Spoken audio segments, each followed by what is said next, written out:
Every result, good or bad, can be traced back to a root. And that root is philosophy, the set of ideas that quietly governs every decision you make, every action you take.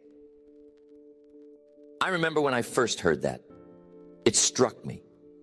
Philosophy, not strategy, not tactics, not money or contacts, philosophy.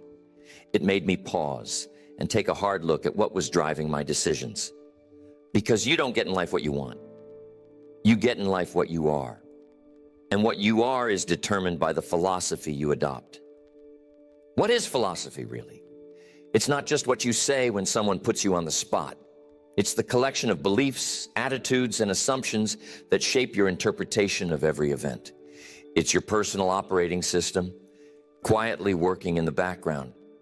The lens you use to make sense of the world and your place in it. Now, some people come looking for dramatic change, new results, new income, new relationships. They want a new life, but they try to patch it together with old thinking. And if life isn't changing, the first place to look isn't outside. The first place to look is philosophy. Because nothing changes until the philosophy changes. You see, your philosophy is the thing that sets your direction. If you're not happy with where you're headed, the answer isn't to speed up. It's to check the compass. Is your philosophy sending you where you truly want to go? Are your most cherished ideas moving you forward or holding you back? It's a humbling exercise. It requires a bit of honesty, sometimes even discomfort. But if you want different results, you have to be willing to trace them back to their source. When you see a garden overrun by weeds, you don't blame the plants. You look to the gardener. And if the results in your life don't match your hopes, don't blame the harvest. Check the seeds. Most people, if they're honest, realize their philosophy wasn't built overnight. It's a slow collection, picked up from family, school, friends, books, or sometimes just from surviving one day at a time. Some parts work, others sabotage. And if the results aren't right, that philosophy probably hasn't changed in a while. Because nothing changes until the philosophy does. You might hear someone say, if I just had a little more money, things would be different. Or, if I lived somewhere else, my results would change. But you take the same philosophy to a new job or a new city, and guess what follows? The same results. So let's agree on this. If you want to reprogram a losing philosophy, you must first admit that every result is a child of your philosophy. That's the starting point for all growth. The bad news is, the results are your responsibility. The good news is, if you change your philosophy, you change everything. I was once in that spot, wondering why my results weren't matching my ambition. I wanted success, but my philosophy was built around scarcity and shortcuts. It took time for me to realize that my thinking was running the show, not the world around me. This is why I urge everyone to take inventory, not of their bank account or their achievements, but of the ideas that have taken root. Because those ideas are steering the ship. And if you want a new destination, you must start with a new map. That's the root of results. It's the foundation for any change you want to make in your life. Trace it back to philosophy, always. It's a strange thing, but recognizing a losing philosophy is a little like waking up in a house that's been quietly sinking for years. At first, you think the floor is supposed to lean that way. But once you notice, you can't ignore it anymore. And you start to see all the little cracks that were there the whole time. You know what forms the foundation of a losing philosophy? Excuses, justifications, blame. It's a constant parade of reasons why it's someone else's fault, or why the timing isn't right, or why life is unfair. It whispers, if it wasn't for my boss, if it wasn't for the government, if it wasn't for the weather, anything but the truth. And what about shortcuts? The losing philosophy is always searching for the quick fix, the magic pill, the effortless answer. It believes in something for nothing. It wants the harvest without the planting, the reward without the discipline. And when that doesn't work, it finds someone to blame. Victim thinking becomes a habit. You start seeing yourself as acted upon, instead of as the one who acts. Instead of shaping the world, you let the world shape you. Your circumstances become the explanation for everything. If the wind doesn't blow your way, you curse the wind, never thinking to adjust your own sail. But here's the turning point. You can't change what you refuse to confront. If you keep defending your old story, why you couldn't, why you shouldn't, why it never works out, you give up your power to change. I've met so many people who are fiercely loyal to their excuses. You try to hand them a new idea, and they throw it right back. Because if they let go of their excuses, they have to face the discomfort of responsibility. Sometimes the losing philosophy isn't loud and dramatic. It's subtle. It shows up as procrastination, as indecision, as the feeling that you're always just one break away from turning it all around, but never quite getting there. And the longer it lasts, the more normal it seems. It blends into your days. Before you know it, you're living in it. That's why awareness is the first step in any reset. You've got to catch yourself in the act. Catch the words you use, the attitudes you nurture, the company you keep. Start asking, is this moving me forward or is it holding me back? Am I spending my time blaming or am I correcting my direction? Nobody drifts into a winning philosophy by accident. It takes intention, but drifting into a losing one, that's easy. That takes nothing at all. Just let days turn into weeks. Let excuses pile up. And before you know it, the foundation is set. I encourage you, don't wait for a catastrophe to shake you awake. You can start becoming aware today. Notice the patterns. Pay attention to the story you tell yourself when things don't go your way. Are you the author or just a character trapped by the plot? If you want to reprogram a losing philosophy, start with awareness. You can't reset what you refuse to recognize. And the sooner you see it, the sooner you can change it. That's where the power of ideas comes in. Ideas are like seeds. The moment you plant them in the mind, they begin their quiet work. Some are seeds of possibility, others are seeds of limitation. But every idea, no matter how small, is working on you, shaping your philosophy one thought at a time. I used to think the major problem was circumstances, what's happening outside. But the real battle is always internal. What kind of seeds have I let get planted? What am I watering every day with my attention? You see, good ideas and bad ideas don't just stay in the mind. They take root, they grow, and eventually they show up as results. If someone wants a different kind of harvest, the first thing to do is check the seeds. Are you filling your mind with weeds or with wheat? Are you letting every stray thought, every pessimistic voice, every complaint settle in and take up residence? Or are you seeking out ideas that build, inspire, encourage? Bad ideas are sneaky. They promise quick rewards, but they poison the soil. They make you cynical. They shrink your vision. They convince you the effort isn't worth it. Before you know it, those seeds have become beliefs, and beliefs determine the boundaries of your life. But here's the good news. You can plant new seeds. Any day, any time. Someone once told me, "You are what you think about most of the time." That phrase changed me. I realized if I want wealth, health, happiness, I can't keep letting the wrong ideas have the run of my mind. I have to become the gatekeeper. I have to decide consciously what gets in and what gets nurtured. That's why change always begins with new input. If the garden isn't producing what you want You can't just hope for better fruit.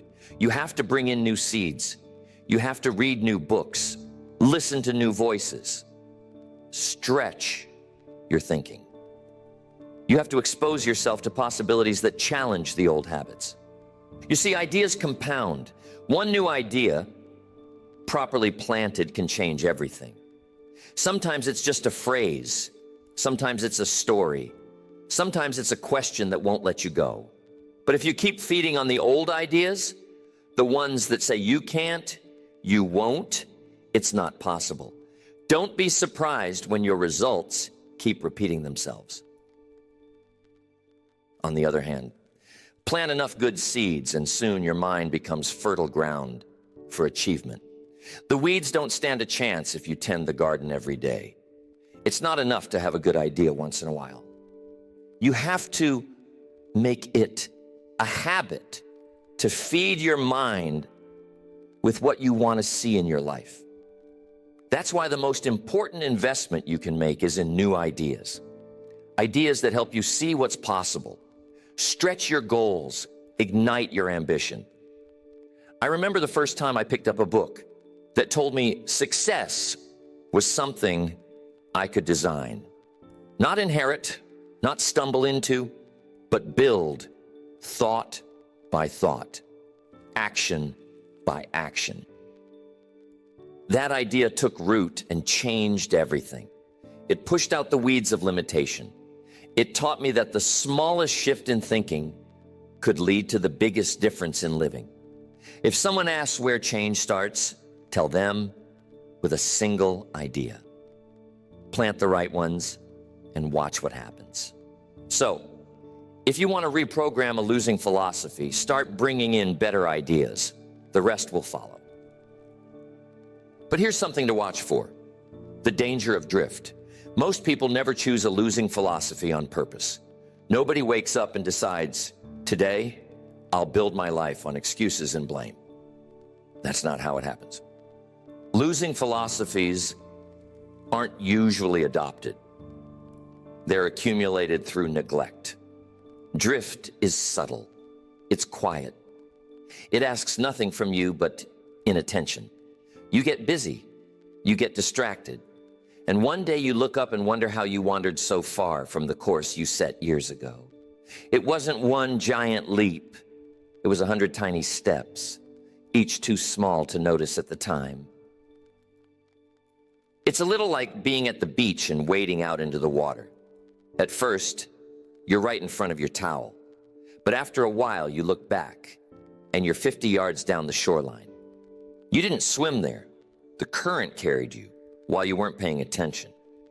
That's how most people end up living out philosophies that don't serve them. Not by intention, but by drifting.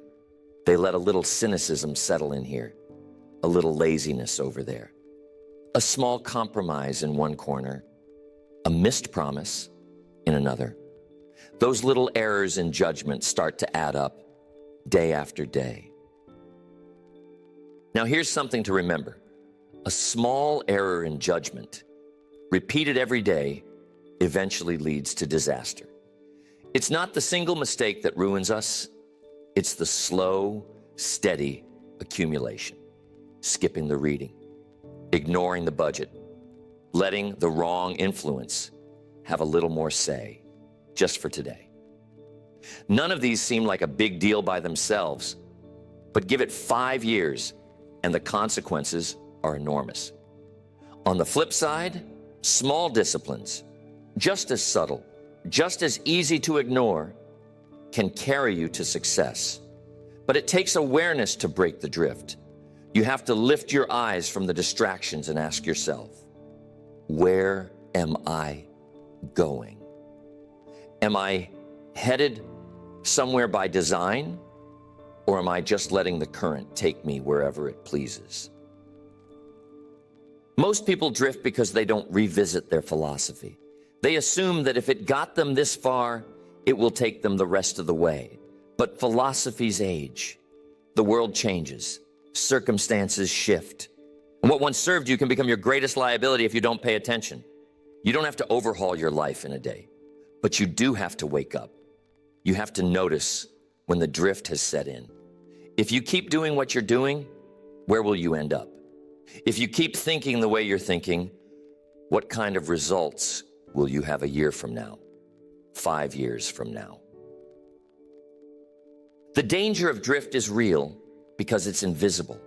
You only see its effects when it's too late to change course with a single step. The earlier you catch it, the easier it is to correct. The good news is, you can choose a new direction at any time. All it takes is a little awareness and a willingness to make small, steady corrections. So if you've found yourself off course, don't beat yourself up. Just decide right now to stop drifting. Take back the steering wheel. Remind yourself that direction, not intention, determines destination. And a philosophy left adrift will always take you somewhere you didn't mean to go. That's the power of paying attention. Because small errors left unchecked will carry you places you never wanted to visit. But a single, intentional correction, done consistently, can bring you right back on course.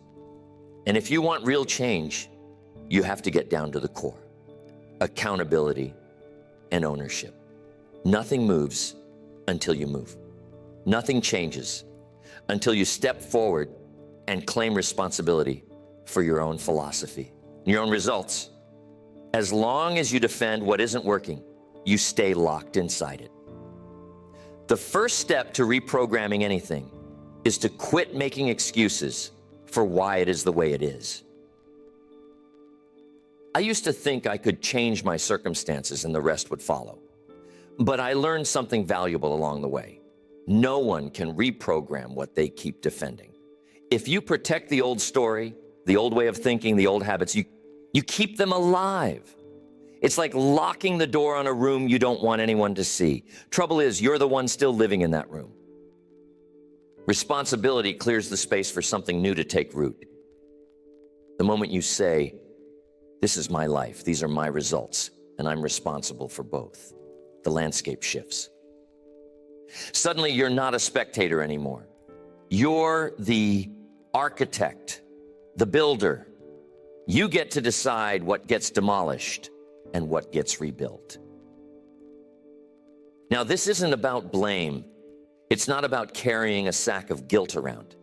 It's about ownership, the ability to look at your life, your habits, your thinking, and say, if it's going to change, it's up to me, not someone else, not the government, not the company, not the neighbor, me.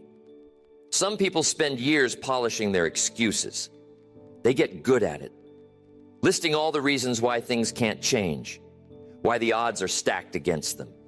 But you can't install new beliefs in a mind that's already full of defenses. You have to be willing to drop the armor. That's when growth begins. When you finally quit arguing for your limitations, you make room for new truths to settle in. If you want to plant a new crop, you have to clear out the old weeds. It's humbling. Sometimes it hurts the pride.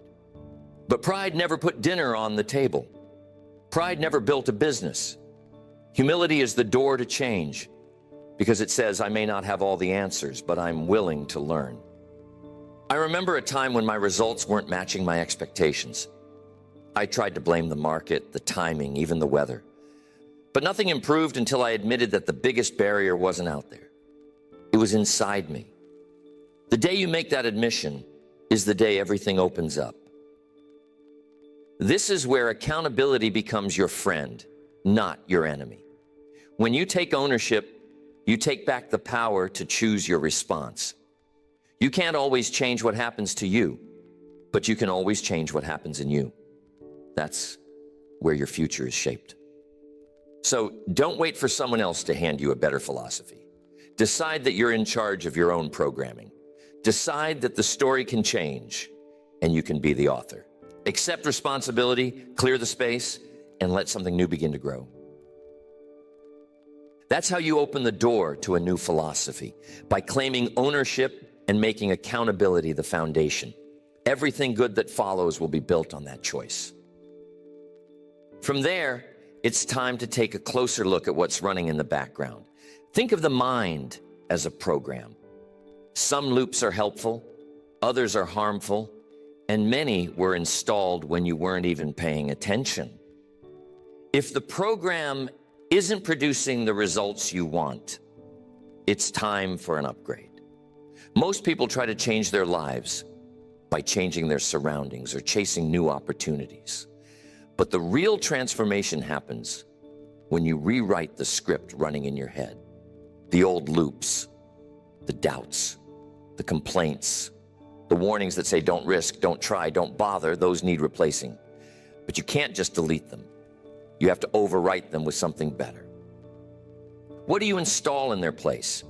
Principles that work, discipline, the habit of learning, the spirit of service, consistency.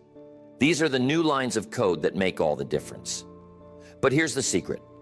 Repetition installs the new defaults. Just like a new skill, you don't read it once and have it forever. You practice it until it's automatic, until it shows up on its own when you need it most. When I first started my journey, my old program ran almost on autopilot. Fear of failure, scarcity thinking, the urge to cut corners and settle for less. It took a conscious decision to install new routines. Wake up a little earlier, read something that stretched my thinking, serve someone without expecting anything back, save a little more, spend a little less. Over time, the new routines started to run the show. You might catch yourself falling back into old loops. Don't worry, that's normal.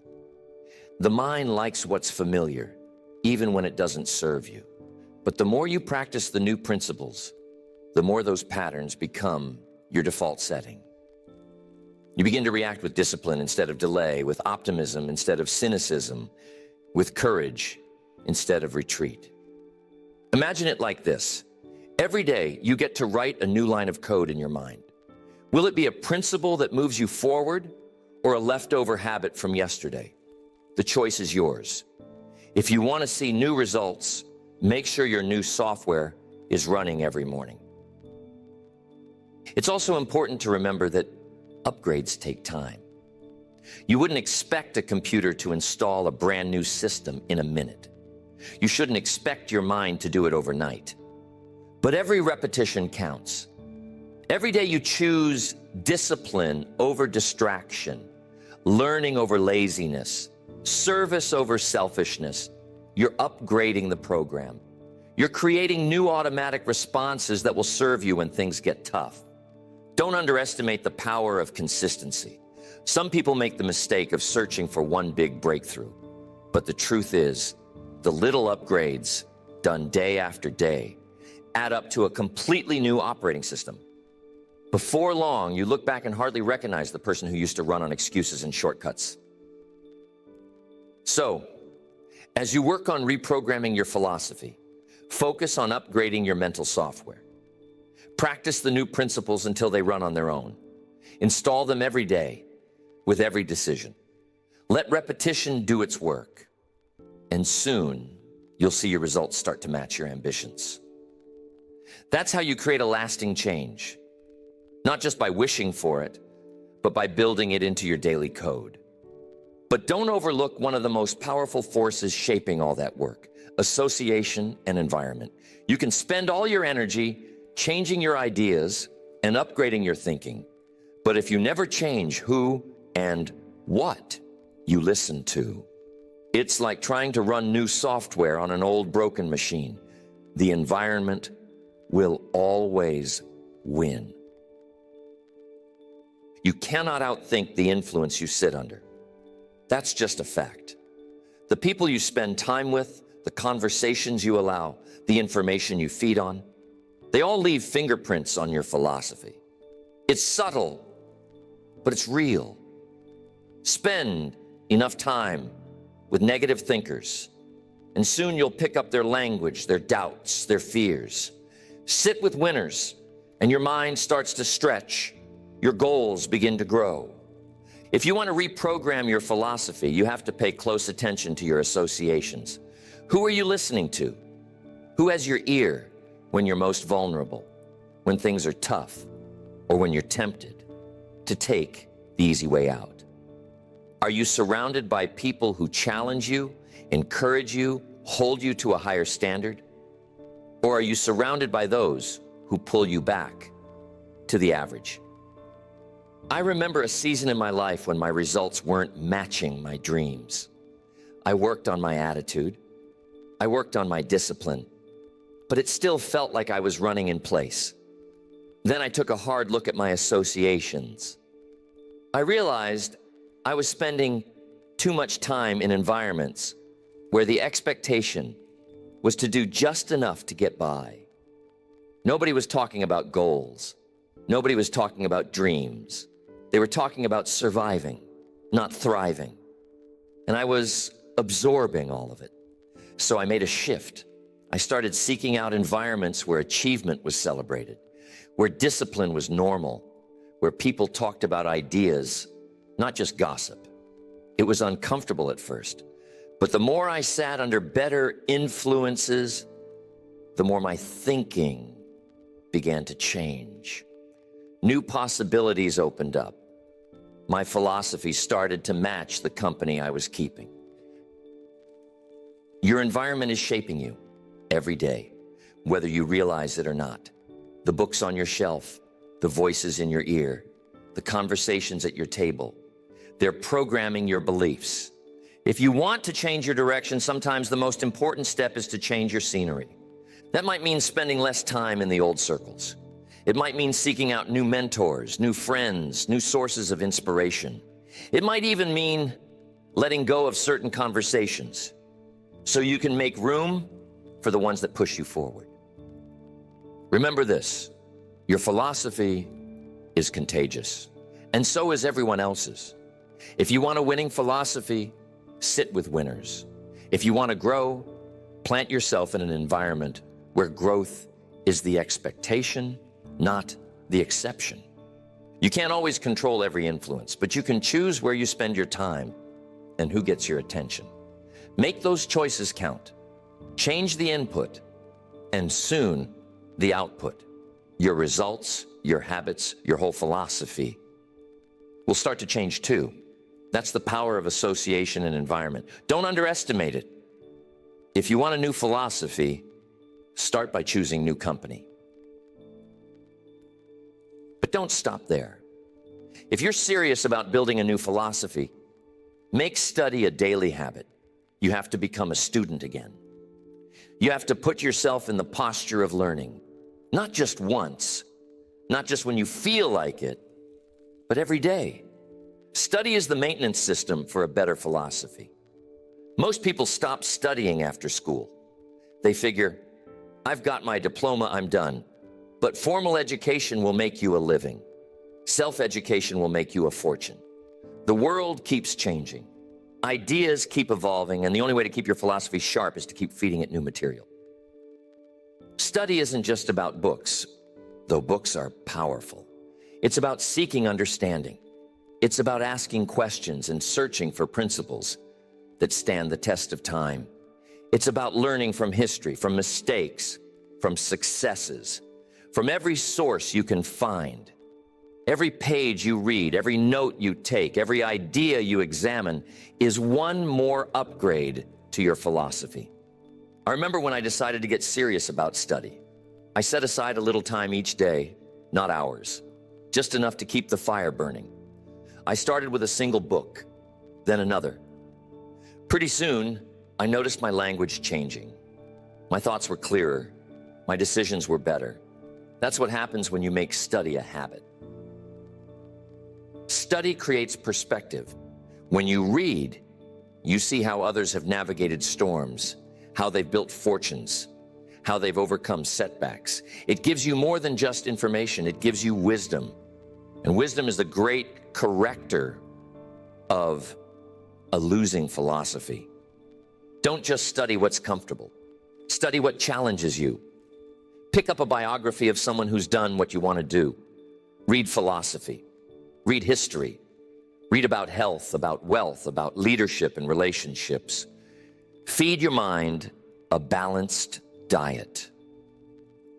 Reflection is just as important as reading. Take time to think about what you're learning.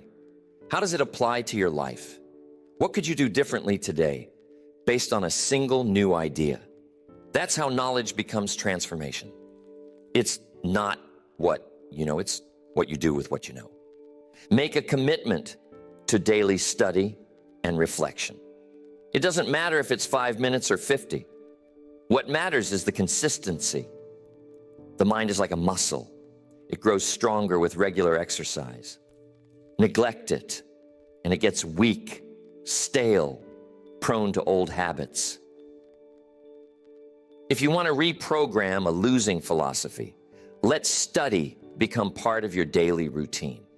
Stack enough good days together, and soon you'll look back and realize you've become a different person. The old thinking just doesn't fit anymore. Education is the safeguard against drift. It's the discipline that protects your new program. The more you learn, the more you see. And the more you see, the better decisions you make. The cycle repeats, and your life moves steadily in a new direction. That's the habit of study. Don't leave it to chance. Build it in every day and let it feed your new philosophy. But don't stop at collecting ideas. A new philosophy isn't meant to sit on a shelf like a trophy. It has to get out into the field. It has to be tested, shaped, proven. That's where real change happens, in action.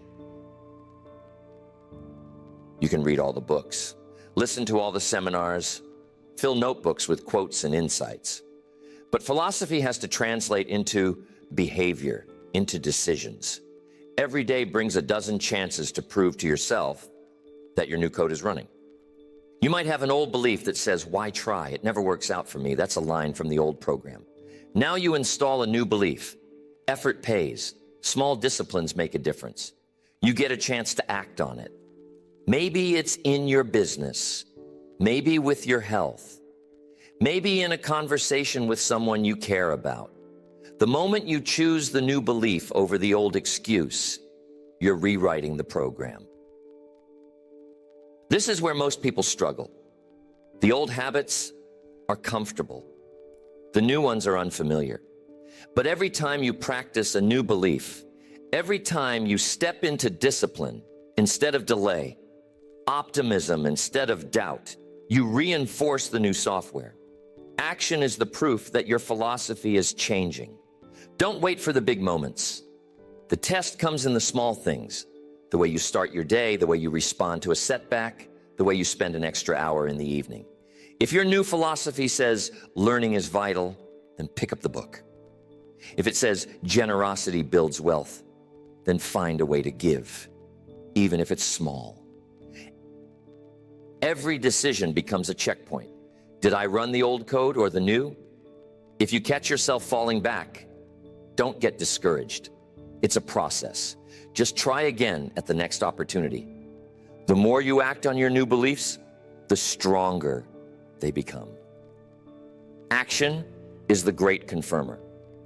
I've seen people write out wonderful goals and affirmations, but nothing changed until they put them to the test in real life. The gym membership doesn't build muscle. The workout does. A bookshelf full of wisdom won't change your results unless you practice what you learn. That's why philosophy has to be lived, not just studied. The beautiful part is every small victory builds momentum. Each decision in favor of your new philosophy makes it easier the next time. The habit starts to form, the new beliefs get reinforced, and before long, you don't have to force it. It becomes natural. So use your daily life as the testing ground. Don't be afraid of mistakes. Every failed attempt is just feedback, one more clue about how to improve. What matters is that you keep testing, keep practicing, keep choosing the new path. When your philosophy moves from your head to your hands, from your thoughts to your actions, that's when you know you're truly reprogramming your life. But even then, you can't get complacent. You can put in the hard work, upgrade your philosophy, install new beliefs, and start seeing new results. But if you're not careful, a little bit of neglect can let the old weeds creep back in. Even strong philosophies can decay if you don't review and protect them. Think about your mind as a garden. You clear out the old, you plant what you want. You tend to it every day. But what happens if you ignore it for a while? The weeds don't ask for permission, they just show up. Negativity, doubt, cynicism, these things have a way of sneaking back in, especially when life throws a curveball. It's easy to become careless once things start going well. You might say, I've learned the lesson, I've done the work, I'm set for life. But the truth is, there are no permanent victories. Just like a garden, your philosophy needs regular tending. Otherwise, the wrong influences can corrupt what you've worked so hard to build.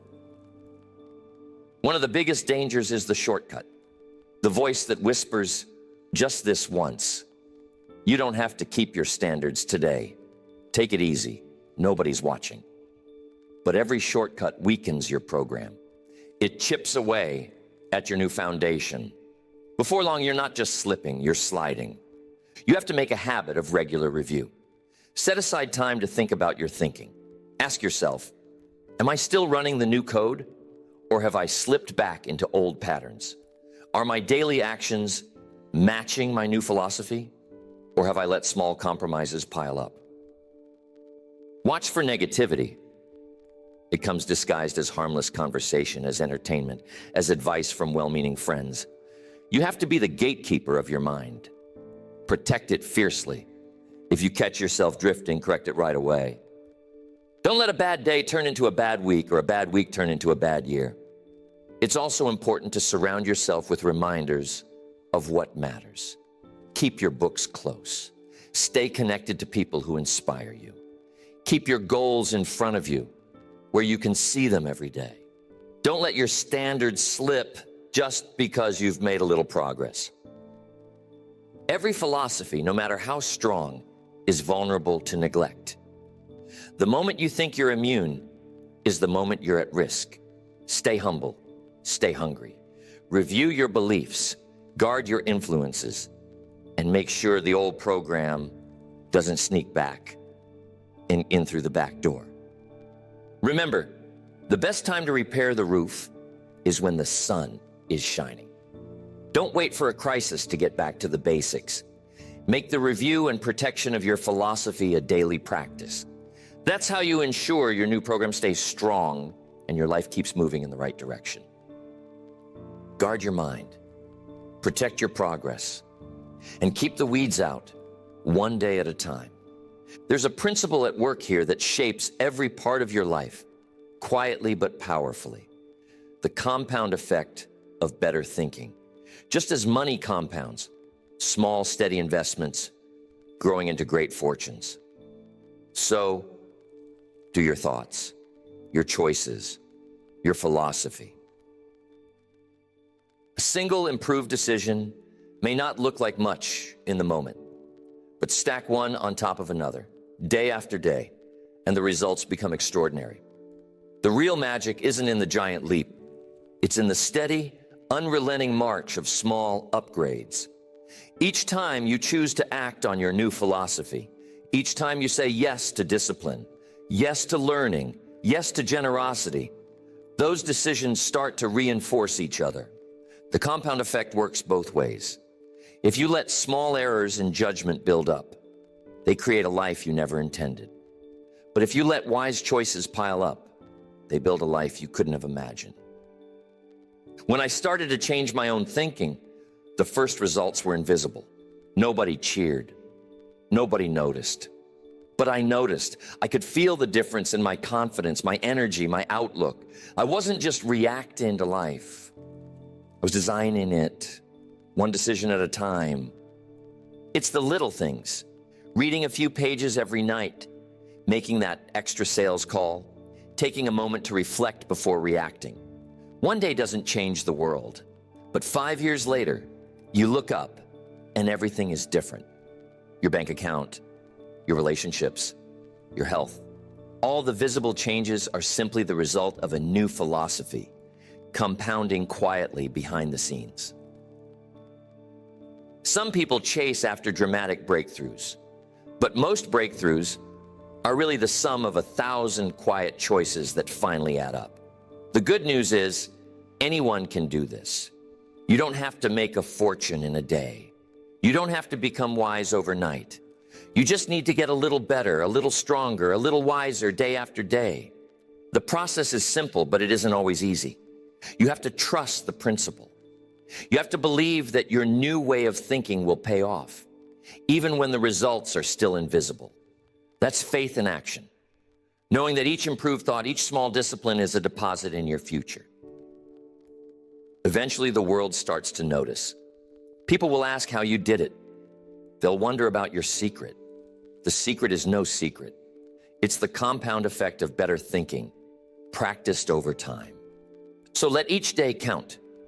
Let each choice, no matter how small, be a step in the right direction. Remind yourself, every new result begins with a new thought. Stack those thoughts together, and soon you'll have a new life. That's the unstoppable power of a winning philosophy. It compounds, it builds on itself, and given enough time, it will take you places you never dreamed possible. And that's where it all starts to come together, becoming the example. This is where the journey of reprogramming your philosophy comes full circle. Because when your philosophy changes, so does your life. And when your life changes, you become living proof of what's possible. People watch more than they listen. They notice the way you carry yourself, the way you respond to adversity, the habits you keep when nobody's watching. The best way to teach a new philosophy is not just to talk about it, but to live it. When you walk the path, you light the way for others. You may not think anyone's paying attention, but believe me, they are. Your family, your friends, your coworkers. They see the changes in your attitude, your results, your resilience. You become a beacon, whether you intend to or not. Your actions become your credibility. Your life becomes the message. I remember when I started to see real change in my own life. It wasn't because I became a preacher or a lecturer. It was because people could see the difference. I was more generous, more focused, more positive. Opportunities started coming my way, not because I chased them, but because I became the kind of person who attracted them. This is what I call the silent invitation. You don't have to announce your new philosophy from the rooftops. Just let your results speak. Let your habits demonstrate your beliefs. Let your growth invite questions. People will come to you and say, what changed? What's your secret? And then you can share, not as a theorist, but as someone who's done the work. Becoming the example isn't about perfection. It's about progress. It's about living out the principles you talk about, day in and day out. It's about consistency. When you stumble, and you will, let your recovery be part of the lesson. When you succeed, let your gratitude show. When you learn something new, pass it on. The world doesn't need more critics. It needs more models. More people willing to demonstrate what a winning philosophy looks like in action. That's how you influence your children, your peers, your community. Not just by telling them, but by showing them. So let your life be the example. Let your results become your testimony. Let your journey from a losing philosophy to a winning one inspire someone else to start their own. When you do that, you multiply your impact. You turn your story into a force for good that reaches further than you can imagine. In the end, that's the highest reward. Not just a changed life, but a life that helps others change too. That's the real legacy of a new philosophy, and that's available to anyone willing to make the journey.